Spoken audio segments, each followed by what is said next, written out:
We all had a good day yesterday. We are doing the last video for this week. I know, last video already. I'll probably say this at the end, but just a reminder that tomorrow and Friday is your review day and then your test day. You'll want to take the Chapter 21 test this week before you turn in your Week 3 packet. First thing I want you guys to do is turn in your books to page 482. 482, and I want you to read the pink box entitled, Did War End the Depression? Read that to yourself. Once we have finished reading that, please unpause the video and we will resume. All right, Roman numeral 3. Life in the 30s. Few thought things could get worse. Yet life continued, and Americans were forced to adapt to the new circumstances that they faced. Letter A, the family. While Hoover tried to claim that nobody is starving, the fact was that many were malnourished. Malnutrition was common among the poor. It was estimated that in New York City's public school system, over 20% of the children were suffering from malnutrition. Jobless men who happened to find work were sometimes too weak from hunger to handle their new responsibilities. Soon, bread lines and soup kitchens formed to help alleviate these difficulties. Soup kitchens had always been around, but now they could not cope with the growing number of people lining up for the free meal known as bread lines. This political cartoon showing us the difference between what bread lines were like in 1932 compared to what bread lines seemed to be in the 2008 financial crisis there, bailouts. The parents' concern for their children would finally bring them to apply for relief, but that concern did not cover the sense of humiliation felt by many adults. Men wondered why they couldn't maintain a job and often blamed themselves. Wives struggled with trying to provide for their children's needs. Question might be asked, how are people's ideas of asking for relief from the government different now than they were then? Well, people today are a lot less ashamed of receiving free handouts. All they care about is getting the money, not how they get it. Letter B, homelessness. About 2 million people were uprooted from their homes during the Great Depression. Some were husbands who were too ashamed to watch their families suffer. Most were young single men who had given up any hope of finding a job and settling down. They rode in box cars or under them from place to place, ate at soup kitchens, and slept in city parks, hoping their next stop would find them a job. About 250,000 of the Depression's wandering population was aged 16 to 21. The Southern Pacific Railroad reported that in 1 year its guards had thrown 683,000 vagrants off freight trains. Not while they were moving, of course. When traveling hobos could not find an open boxcar, they climbed into the undercarriages of railroad boxcars or onto the end platforms of hopper cars. Mishaps commonly resulted from their falling asleep riding in those precarious positions. Such mishaps, along with failed attempts to board moving trains, led to many railroad fatalities. Many lost their homes to banks or couldn't even pay the cheap rent of about $10 a month to stay in homes. Another event that affected Americans was the Dust Bowl. The Dust Bowl, by the way, there's more information on page 484 in the tan box. Everything you need to know about the Dust Bowl is located in that box. Letter C, minority groups. About half of all blacks were unemployed during this time period. Many were sharecroppers forced from their occupations, and many blacks had to migrate to the north. Losing their jobs in the South, many blacks moved to the cities in the North in hopes of finding jobs, but without much improvement. Initially, Roosevelt's policies did not favor blacks, but with the influence of his wife Eleanor, FDR began promoting legislation that favored blacks as well. In fact, one of the results of the Great Depression was that the African American population will begin to vote Democrat. Before this time, blacks had tended to vote Republican. After all, that was the party of Lincoln, the party of emancipation. But while Republicans offered no hope for efforts to relieve the problems of blacks, the actions of FDR and the Democrats at least seemed encouraging. By 1936, 70% of the black vote went to FDR, and this trend has continued to the present. On page 485, there's a pink box entitled Jesse Owens. He was a famous black athlete during the 1930s. Please read that pink box to yourself. Once you have finished, please unpause the video and we'll resume. Letter D, entertainment. After this video, I'm planning on posting a couple extra videos that I'm going to find on YouTube for you guys to peruse if that interests you at all. Just showing you about different aspects of things we'll be talking about in this chapter, or the rest of this chapter.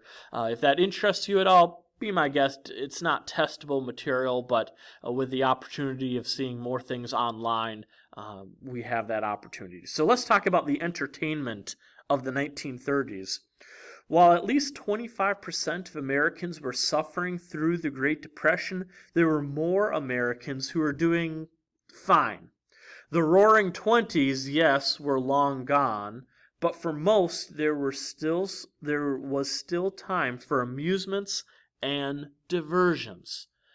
Probably one of the most well-known movies ever made was Gone with the Wind.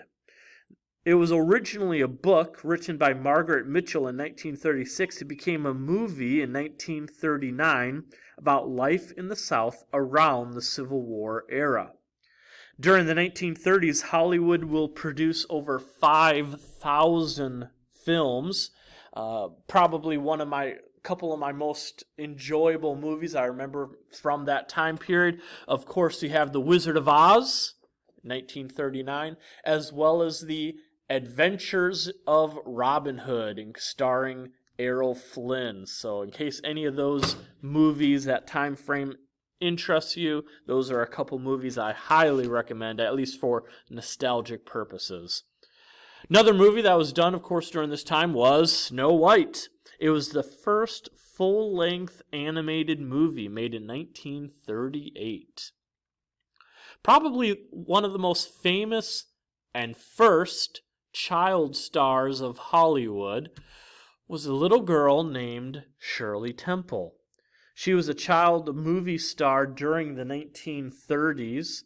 A little bit more information about Shirley Temple. She was the little girl with golden curls, sparkling eyes, and a vivacious smile, providing bright spot for many Americans during the troubled years of the Depression.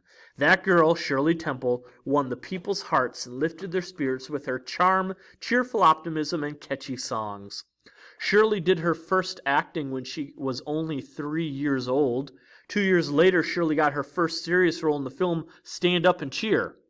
Throughout the remainder of the 30s, Shirley was featured in numerous hit films, including Rebecca of Sunnybrook Farm, The Little Colonel, The Littlest Rebel, Just Around the Corner, and Curly Top. Her most popular songs included On the Good Ship Lollipop and Animal Crackers in My Soup. By the time she was 12, she had 44 motion pictures to her credit.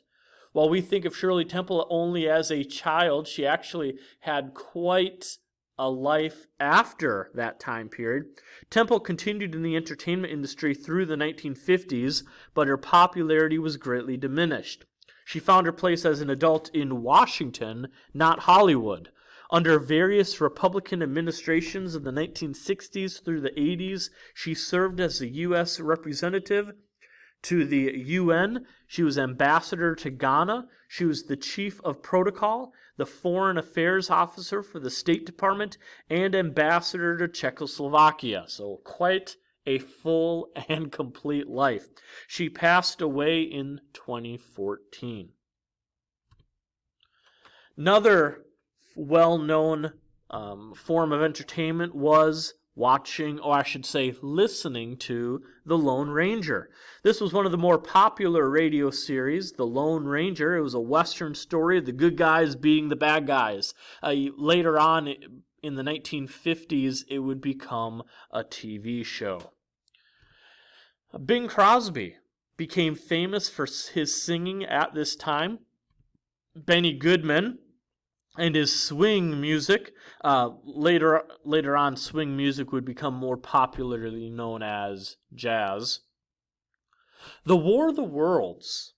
H.G. Wells' book, adapted to the radio, tells the story of an alien invasion of Earth. Humorously, as thousands of listeners turned into the show, the realism of how it was portrayed caused many to actually think that an alien ship had been sighted in New Jersey. Radio stations and public officials hastened to quell the growing panic, but several days passed before emotions were entirely calmed. Imagine that, listening on the radio about an alien invasion, maybe tuning in halfway through and thinking it was actually happening. The New York World's Fair took place. The theme for the fair was the world of tomorrow. 1939 prophets predicted that by 1960, Americans would be traveling 100-mile-per-hour highways in radio-controlled raindrop-shaped cars, enjoying their 2 months of vacation every year. On page 486, there is a box tab that you need to read entitled Depression Comic Relief. I want you to read that to yourself. Once you've finished, we will move on.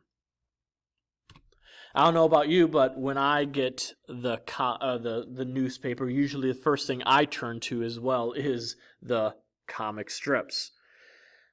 Crime. What kind of crimes took place during this time? The kidnapping of Charles Lindbergh's infant son. Lindbergh had become a celebrity, of course, in the 1920s, and with any celebrity, people want to know what is happening, especially when something terrible has happened. On page 487, it's entitled The Crime of the Century. I want you to read about that. It has to do with the kidnapping of Lindbergh's baby. Once you finish reading that, let's resume.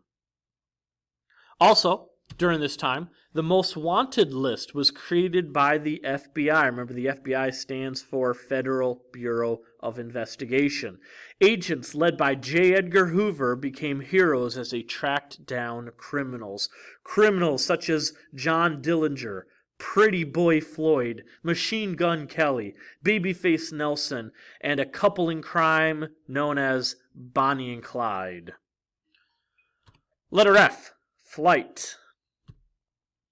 Probably the most famous pilot during the 1930s was a woman named Amelia Earhart. She became the first woman to cross the Atlantic in 1932, and in 1937 she attempted to circle the globe, but her plane mysteriously vanished in the South Pacific.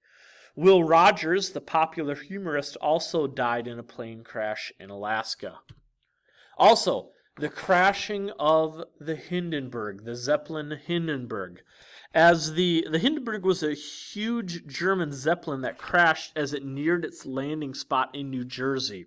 Radio announcer watching the landing described the catastrophe for the nation with uncontrolled emotion. "Oh, flames, 4,000 or 5,000 feet in the sky. It's a terrific crash, ladies and gentlemen. The smoke and the flames now and the crashing to the ground, not quite to the mooring. Oh, the humanity. And I told you I can't even talk. Mass of smoking wreckage. I can hardly breathe." 35 of the airship's 97 passengers perished in the crash. Lastly, new decade dawning. As the 1930s came to a close, the 1940s would reveal a second world war and a resurrection of the American economy that FDR could only dream of in his New Deal. For your homework, it's pages 125 and 126 in the activities book. That has to do with the long-term consequences of the New Deal. Please read both. Don't forget about the test that you need to take over chapter 21. Hope you all have a good weekend. Be good, do good. Bye.